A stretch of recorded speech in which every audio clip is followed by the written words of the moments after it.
আসসালামু আলাইকুম সুপ্রিয় দর্শক মণ্ডলী, সবাই কেমন আছেন? আশা করি ভালো আছেন। সম্প্রতি 16 মাসের বাচ্চাকে নিয়ে ইউটিউবে একটি ভাইরাল ঘটনা আমার মনে হয় আপনারা অনেকেই দেখেছেন।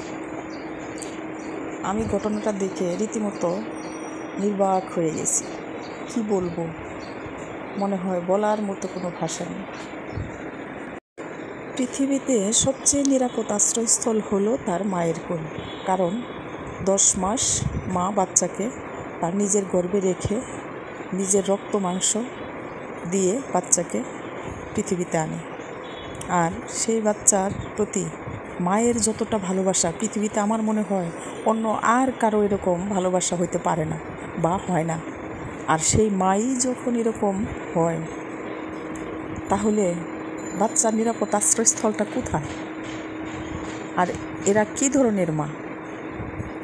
16 মাসের বাচ্চাকে ঘরে তালা দিয়ে রেখে 9-10 দিনের জন্য সে সমুদ্রের পাড়ে চলে গেল বয়ফ্রেন্ডের সাথে।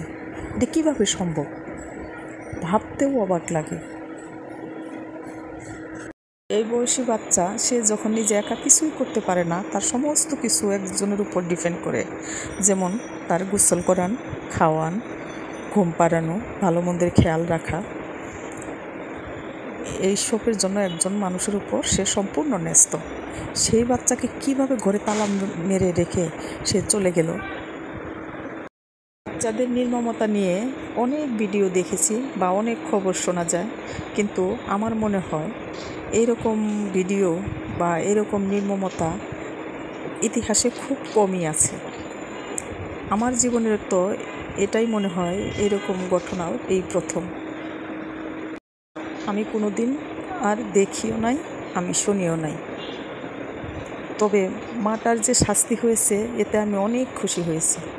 বিশ্বাস করেন, ওর যে শাস্তি হয়েছে সেটা আপনারা দেখেছেন কিনা আমি জানি না, তবে এরকম শাস্তিটা ওর হওয়াও অনেক উচিত ছিল বা জরুরি ছিল।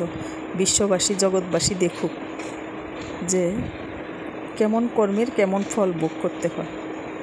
এরকম শাস্তি যদি আমাদের দেশেও থাকতো, তাহলে এত বাচ্চাদের এইভাবে নৃশংসভাবে মেরে ফেলতো না বা তাদের অকালেই জীবন যেত না। আমার মনে হয় পৃথিবী থেকে মায়া, মমতা, ভালোবাসা অনেক অংশেই কমে গেছে। সে যাই হোক, বাচ্চা কিন্তু আল্লাহ তাআলার দান। আল্লাহ তাআলার সেই সর্বশ্রেষ্ঠ দানকে আমরা যেন হেফাজতে রাখি, ভালো রাখি, তাদের ভালো মন্দ খেয়াল রাখি, এটাই আমাদের কামনা বাসনা। সবাই ভালো থাকবেন। আমার কথাগুলো যদি একটু ভালো লাগে, আমার চ্যানেলটা সাবস্ক্রাইব করবেন, আমার পেজটা লাইক ফলো দিয়ে আমার পাশে থাকবেন। আল্লাহ হাফেজ।